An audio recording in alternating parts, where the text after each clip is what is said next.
12 жасқа толған балаларға көрсетуге рұқсат берілген.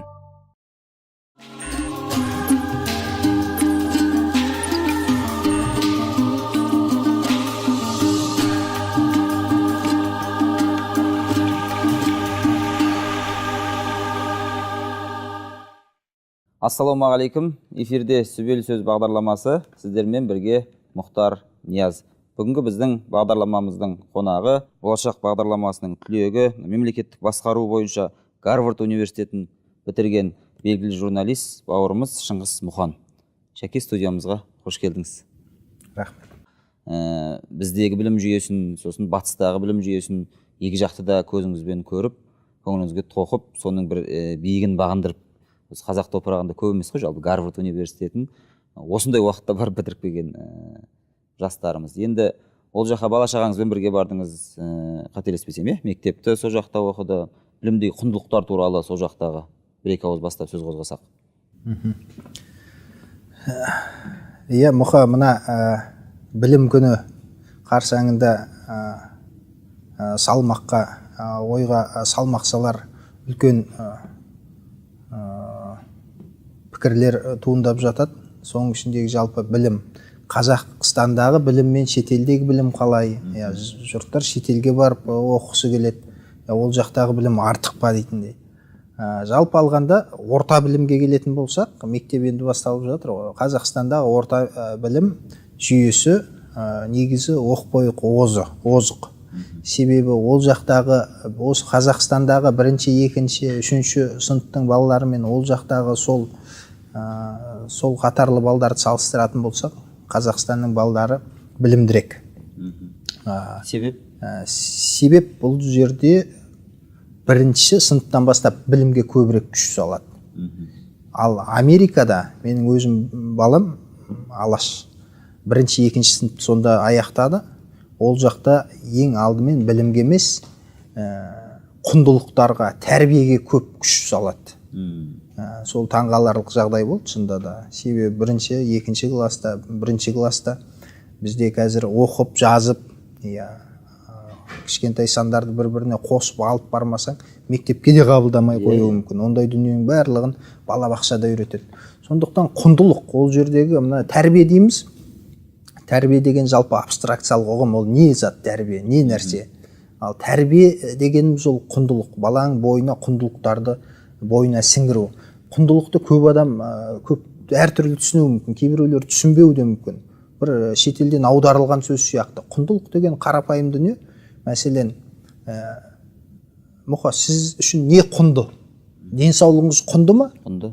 Құнды болса, сіз шылым шекпеу керексіз, арақ ішпеу керексіз, таңертең ерте тұрып, деніңізді шынықтырып, салауатты өмір салтын сақтау керек. Міне, құнды, не құнды сізге? Соны сіз сол құндылықтарға, сол құныңызға, өзіңіздің бағалайтын дүниеңізге сәйкес өмір сүру. Отбасыңыз құнды ма сізге? Құндылықтардың бірі отбасы. Әйеліңізбен қалай қарым-қатынас құрасыз? Күнде жаңағындай үйде жаңағындай у-шу, ұрыс-керіс болып жата ма? Балаңызбен сөйлесесіз ба?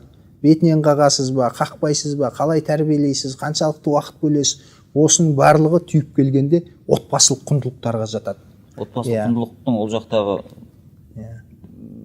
бағыты қалай енді қазіргі мүмкіндігі? Отбасылық құндылық осы күні кеше Америкадан бір отбасы келді. Джейн, Стив. Олар 10 жыл бұрын Әлия деген қазақтың қаршадай кішкентай қызын осы дәл Астананың төрінен асырап алған екен. 10 жылдан кейін Әлияны бірінші рет Қазақстанға алып келді. Әлия енді 3-4 сынып қазір 10-ға келген қыз. Солардан сұрайым ғой, сіздер қанша ақша салдыңыздар алып келуге? Оны көрсетпей қойсаңыздар болмай ма? Былай қарағанда бізде бір адам баланы асырап алса, жеңгесінің баласын ұмыттырып жіберіп, ауыл әңгіме болады деп басқа жаққа көшіп кетіп жатады. Олар айтады, бұл қазақтың қызы дейді. Осы жерден асырап алдық. Біз ес білгелі, біз айтамыз дейді, сенің отаның Қазақстан, төріне жалауын Қазақстанның іліп қоямыз дейді. Бірақ ол қыз Американың азаматы, Қазақстанның азаматы емес. Иә, ол айтады, бүкіл қазақта бар рух қасиеттің барлығы генетикалық түрде мына Әлияда да бар дейді. Бірақ оны Әлия Америкада жүріп ала алмайды, ондай құндылықтарды, ондай тәрбиені. Соны көрсету үшін, білгізу үшін біз осыны Қазақстанға алып келдік Әлияны дейді. Көрдіңіз ба? Отбасылық құндылықтың ішінде демек өтірік айтпау, әділеті де оның бәрі. әңгімені ашық айту. Көрдіңіз ба? Әлиядан жасырмай тұр. Әңгіме, ақпаратты ашық айтып тұр. Сені асырап алды Қазақстаннан, сен елің Қазақстан деп. Сондықтан отбасылық құндылықтар деген осы. Отбасыда ашық әңгіме айтылу, бір-бірінен сыр бүкпеу, жасырып қалмау. Сол отбасылық құндылықтардың бірі болып саналады деп ойлаймын. Және Американың отбасыларында осы құндылық, отбасылық құндылықтың ішіндегі бір элементі, аспектісі бір-бірімен әңгімелесу. Сол маған қатты өзім көңіліме ұнайды, көңіліме қонатын. Мен алған түйген мысалдардың бірі. Екінші, енді өзіңіз жаңа айтқандай, бәрібір қалай болғанда да 21-ші ғасырда, енді қазір жалпы айтылып жауыр бола да бастаған сияқты, білімнің ғасыры, ғылымның ғасыры, жаңа технологияның ғасыры дегенде бәрі айтады.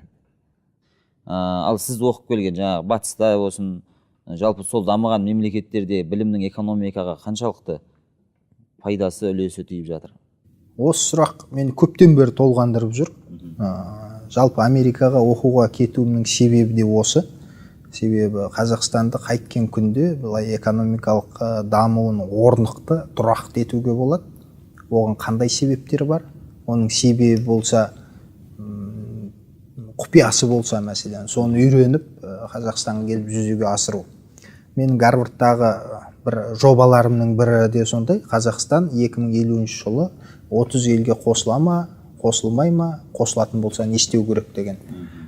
Сондықтан білім, Қазақстандағы білім, орта білім, басқа шет елдерден бір артта қалып қойды деп айта алмайсыз. Халықаралық тестілеу жүйелерін қарасаңызда, Қазақстан бір сол алғашқы бір 50-40 елдің арасында жүреді. Бірақ көп артта қалған ел емес. Ал бірақ екінші дүние бар. Мына білім алдық. Білімді біз іске жарата аламыз ба?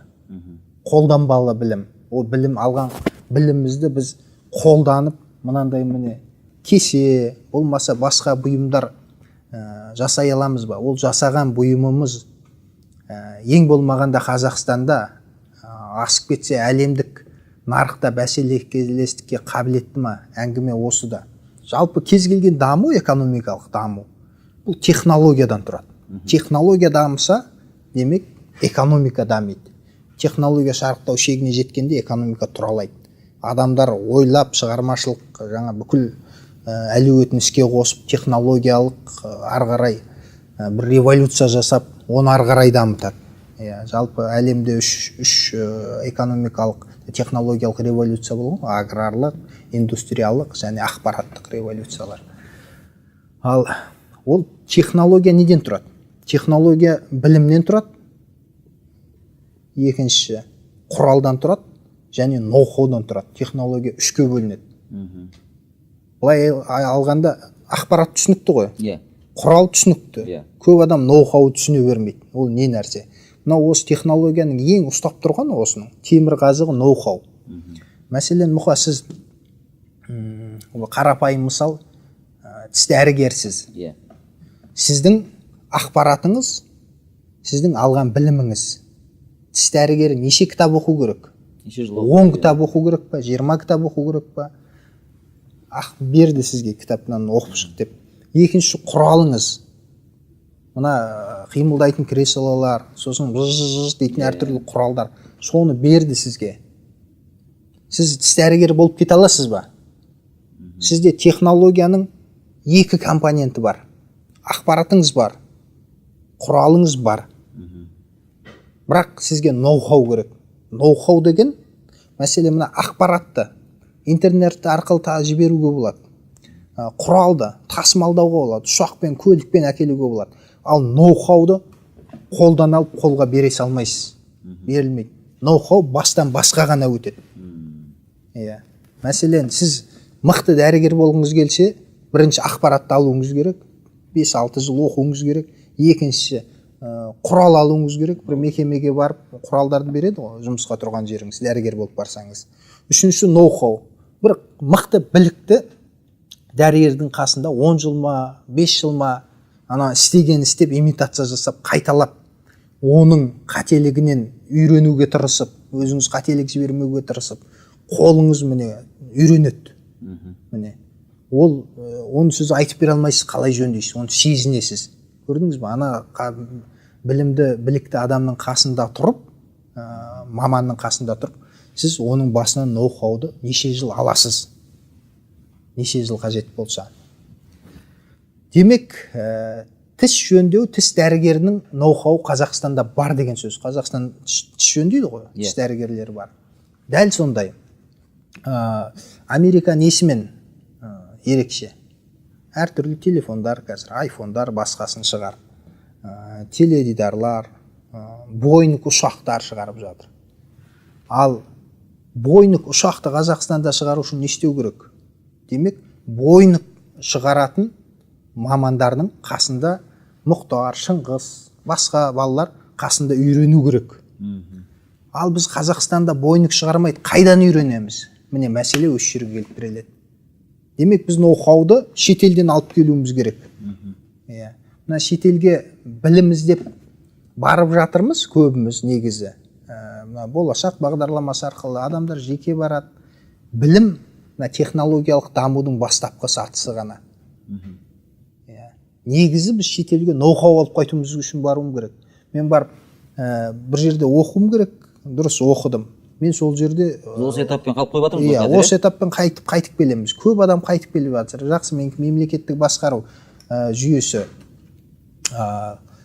Мен осында тәжірибем бар. Ол жақтан көріп отырмын қалай жұмыс жасайтын. Ол жерде жұмыс жасамасам да ноу-хаудың өзінің түрлі деңгейі болады ғой, мәселен. Мәселен, мықты мамандар, хирургтар болмаса, инженерлер, олар тек оқып қайтып келсе, олардың қаншалықты пайдасы бар екен мен айта алмаймын, жоқ та болуы мүмкін. Сондықтан барған соң ол жақта маңызды нәрсе ноу-хауын алып келу, қалай жасайды. Ал ноу-хау тасымалданбайды. Ноу-хауды оқып біле алмайсыз. Ноу-хауды қолмен жұмыс жасап, яғни мықты маманның қасында жұмыс жасап қана оның ноу-хауын аласыз. Ноу-хау деген жалпы ағылшын тілінде ноу деген білу деген сөз, хау деген қалай деген сөз. Сонда қалай істеу керек екенін білу деген сөз да. Сондықтан Қазақстанға экономикалық даму үшін мықты ноу-хау керек. Мықты ноу-хау алу үшін Қазақстанда сол ноу-хау беретін адамдар жұмыс жасау керек. Әрине көп өндірістер жоқ. Сондықтан біз шетелден ноу-хау алып келіп, осы Қазақстанға жаңағындай сондағы жасалатын дүниелерді осы жерде жасауымыз керек қой, классикалық түрі.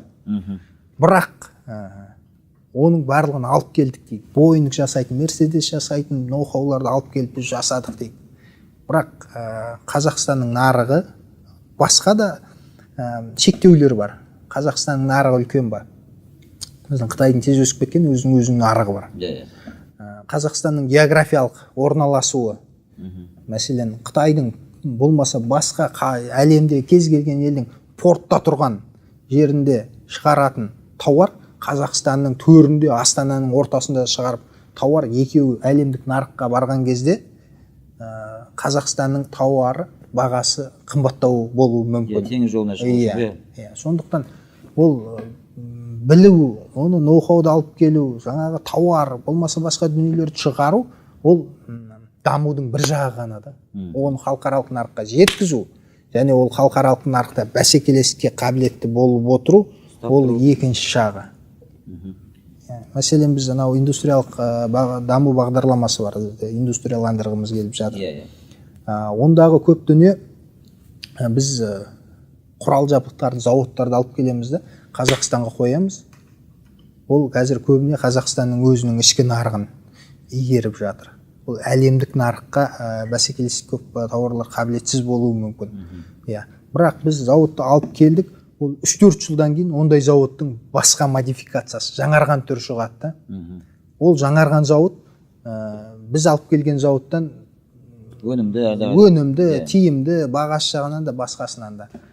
Сондықтан тек тауар шығаратын зауыт емес, жалпы сол зауыт шығаруға жететін деңгейде болу үшін ол оны экономиканың күрделілігі дейді.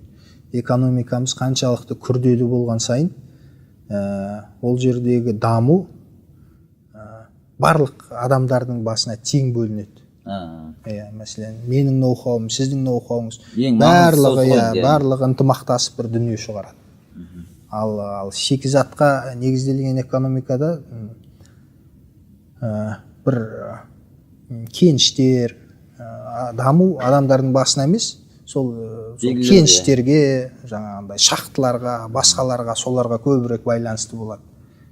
Негізгі Қазақстанның мақсаты менің ойымша индустрияландырудағы сол даму күштерін адамның анау шикізаттан, басқа табиғи байлықтардан алып, адамның басына салуда. Осы мәселемен қатар көтеріліп жатқан бір мәселе, рухани жаңғыру деген бір сөз елбасымыздың болашаққа бағдар, бұл өзінің қажеттілігін дер уақытында көтерілгенімен құнды. Бірақ десек те осыны кейде бір үстел басында немесе қажетсіз орталарда жаппай осы сөздің айтылуы белең алып бара жатыр. Енді әр адам әртүрлі түсінеді, әртүрлі түсіндіреді. Сіздің түсінігіңіздегі рухани жаңғыру қалай түсінесіз? Енді рухани жаңғыру деген егер сөз ретінде қарайтын болсақ, мемлекеттік органдар бұл сөзді танымалдылығын арттырды деуге болады.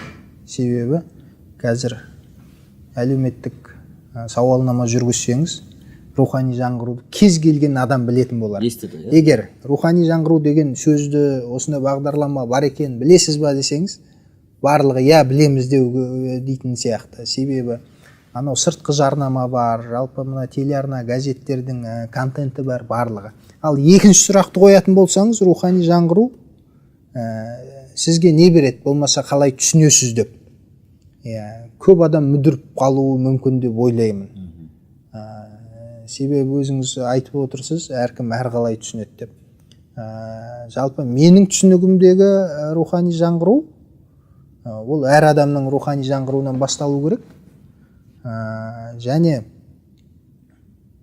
жаңартылған әлеуметтік мәдени нормаларды қалыптастыру деп түсінемін мен. Жаңа осы жерден осы студияға келе жатқан кезде көлікпен келдім. Жаңа Бағдаршамда бір көлік тұрды да, есігін ашты да, кәдімгідей былш еткізіп бір түкірді жерге.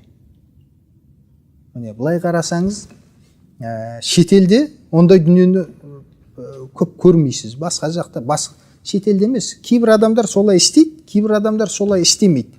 Көрдіңіз ба? Демек, оны бір көрді, ол басқа адам соны қайталауы мүмкін, көрдіңіз? Міне кез келген дүние бір-бірін қайталап, жаман әдеттер және вирус сияқты тез тарайды ғой. Сондай әлеуметтік мәдени норма, ондай жасауға болмайды деген норма қалыптасу керек та, олай және жасамау керек әрқандай адам. Мәселен, ұрлық істеу, болмаса қасақана бұзақылық жасау жақсы нәрсе емес қой. Бірақ оны жасалмай жатқан жоқ қой, жақсы нәрсе болмаған соң. Жасалып жатыр. Ұрлық та бар, тоналық та бар. Демек, ол дұрыс емес нәрсе, дұрыс емес дүниелерді жасамау, әлеуметтік мәдени нормалар қалыптасу керек. Ол болмайды. Ауылда мәселен ата-анамыз мынау болмайды, мынау болмайды, ұят болады. Кішкентай кезімізден солай тәрбиеледі ғой. Сол сияқты әр адамның өзінің бойында шектеу болу керек та. Ол шектеу әр адамға тән емес, ол шектеу қоғамға да тән болу керек. Шектеу, жауапкершілік, тек шектеу мен жауапкершілік емес, ол қоғам шектеу мен жауапкершілік қалыптастыра алған қоғамда мүмкіндіктер де көп болу керек. Шыңғыс мырза, біздің студиямызға келіп, өзіңіздің біліміңізбен, тәжірибеңізбен, ойларыңызбен бөліскен үшін үлкен алғыс айтамыз. Елдің ертеңіне кәдімгі бүтін кірпіштей қаланатын өзіңіз секілді тұлғалардың, жастардың, қазақтың ортасынан көп шығуына тілекшіміз. әрдайым деніңізге саулық, істеріңізге табыстар тілейміз. Аман болыңыз. Рахмет. Бүгінгі біздің бағдарламамыз осы жерден тәмам. Ел мен жұрт аман, ойымыз орамды, сөзіміз сүбелі болсын.